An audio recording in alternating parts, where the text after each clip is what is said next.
Hey, what's up guys? It's Andrew here again, coming at you with another video this week. And as I promised, this week is going to be top 10 unfairly hated movies.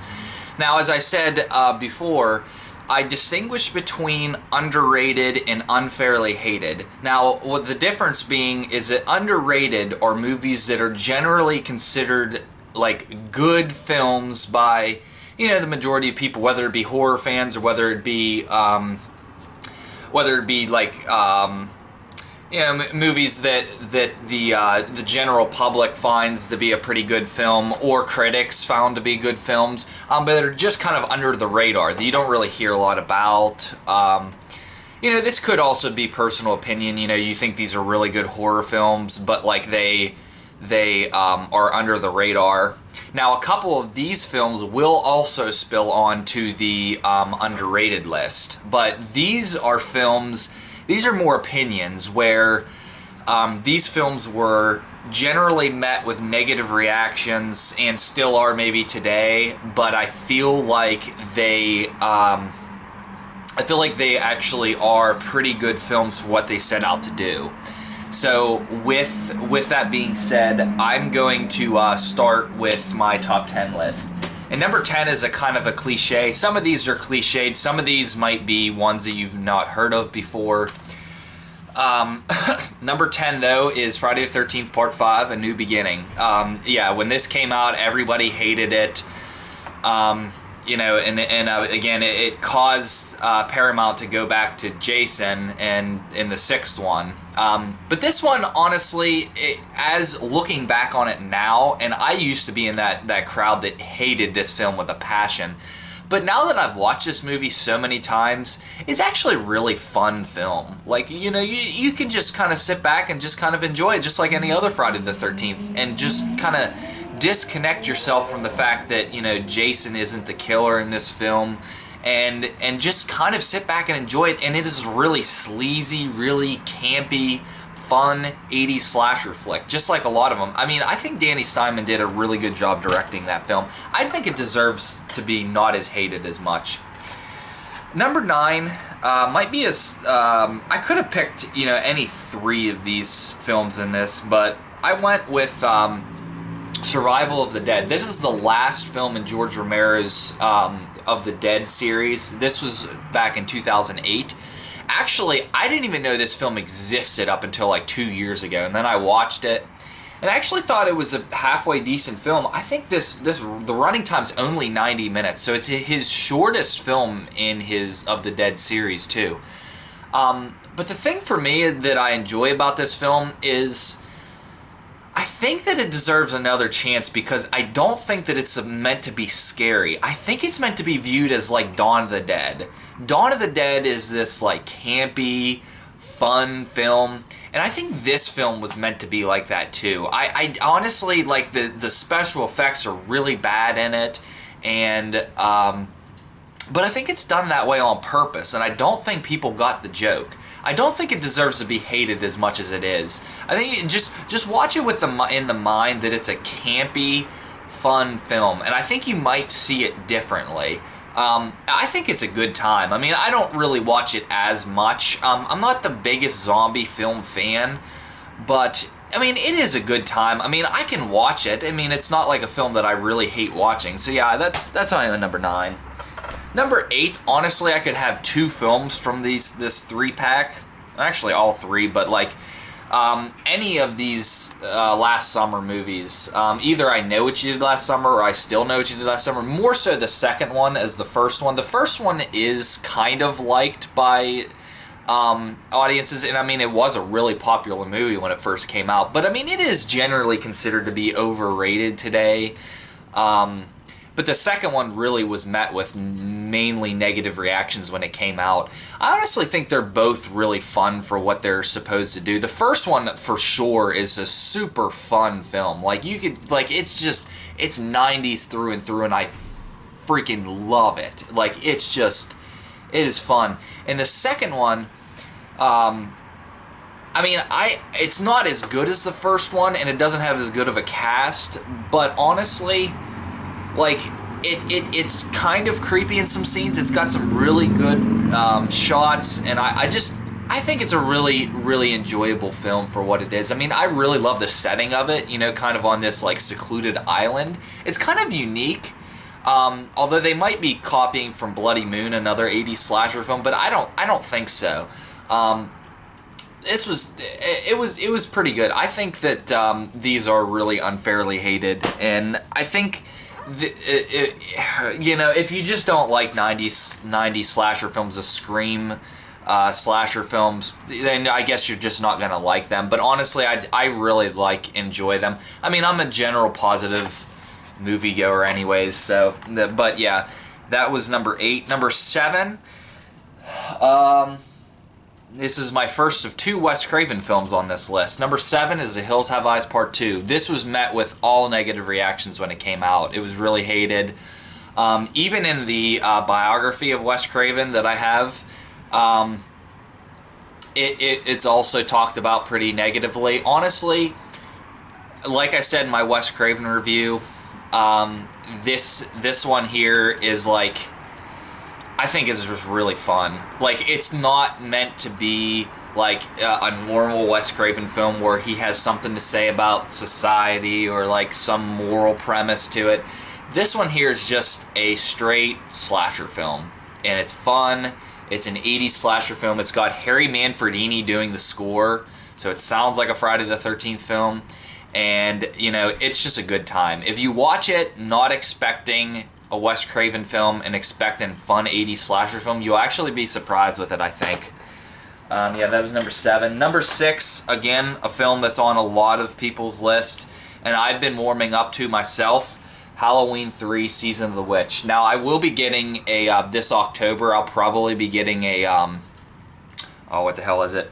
The collector's edition of it from Scream Factory. I really, honestly, the more that I watch this, the more that I really enjoy this. This is a damn good horror film. I think it was really cleverly written. Let's see, the writers of this film, let's see. I honestly can't remember who. Oh yeah, Tommy Lee Wallace did write and direct this film, but John Carpenter and Deborah Hill were the producers of this film. But honestly, it's, if you separate yourself from the fact that it's not Michael Myers in the movie, honestly, you'll have a good time with it. It is a fun, campy 80s film. And honestly, it's a good story. It's unique. It's got a good premise, and it's really dark, though. I mean, it's like, it's got this good, interesting atmosphere that I think really works for the film. Yeah, and I only have it in this double feature here. I figured, what the hell, I might as well have another copy of Halloween 2 since it's my favorite horror film. But yeah, that's my number 6. Honestly, that's on a lot of people's lists. It is unfairly hated just because Michael Myers isn't in it. But yeah, that I think try to watch it disconnecting yourself from that. I think it is a good movie if it was a standalone film, and I think a lot of people can't admit that fact, but they can't separate it from the Halloween series. If you do, then I think you'll enjoy it a lot more. Down to number 5 now. Number 5 is going to be part of my Exorcist anthology here, and it is going to be The Exorcist 2, The Heretic. Honestly, you could put Exorcist 3 in there technically. I think that might fall under my more underrated list because I think it is a good film. But the second one was met with pretty much all negative reviews when it came out, both from critics and from filmgoers. It wasn't screened for critics, I don't think. But the thing of it is that for what this film was, now the first film is this just, I mean, it is one of the greatest films ever made in my opinion. Not just of horror, but of any film in general. I think it is one of the greatest films ever made. That's why I own it on, that's why I bought this. I mean, I spent all this money on this. The second one, though, it takes it in a different direction. It's much more of a mystical, I don't know, like a very spiritualized, not necessarily Catholic, but like more of like this ecumenical, mystical, spiritual approach to things. I don't know. It would be like more like studying parapsychology than just a general like religious film. which I actually really respect, and I think that this film works for what it sets out to do. Now, again, I'll remind you, separate yourself from what you think the film should be and what the film actually is. What was this director going out to do when he made this film, and did he do a good job with it? And I think he did. And I think this movie is well shot, well acted. I think Linda Blair does a really good job. Again, I forget man, that's gonna bug me. I forget the name of the girl who helps her and stuff, who's staying with her now that her mom is on vacation. She's really annoying in this movie, though.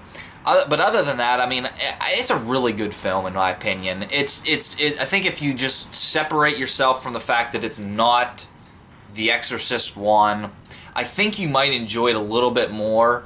Again, if it was a standalone film, people would have really liked it. But the fact that they had these expectations of what it should have been, and it wasn't, they hated it. And again, granted, that is the studio's fault for greenlighting this to be so different and then marketing it as an Exorcist film. Their expectations going into the film, I think that is the studio's fault. However, I think looking back on it now, I mean, it's almost 40 years later that this film was released, 39 years this year.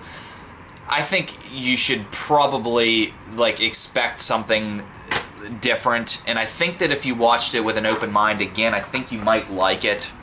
You never know. You might just not like spiritual movies like that. I mean, it is a weird premise, but again, I do kind of enjoy that. It is out of the ordinary, but I think it's good out of the ordinary. So coming up next here, I got down to number 4. Number 4 is Rob Zombie's Halloween 2. Now, this movie was met with pretty much all negative reviews. Every now and then you get a person who says, "Yeah, it actually wasn't too bad."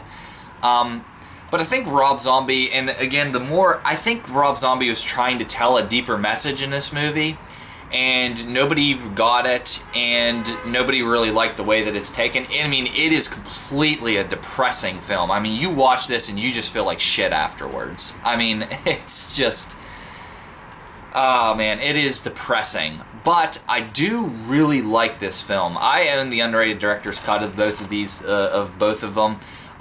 This one more so because I actually like this film better. It is a really fun film. I mean, fun. I can't say fun, but enjoyable. And enjoyable not in the way that, I have fun watching the movie, but, I enjoy the characters' arcs in these movies. Dr. Sam Loomis is just a straight asshole in this movie, and then he arcs to be a good guy at the end.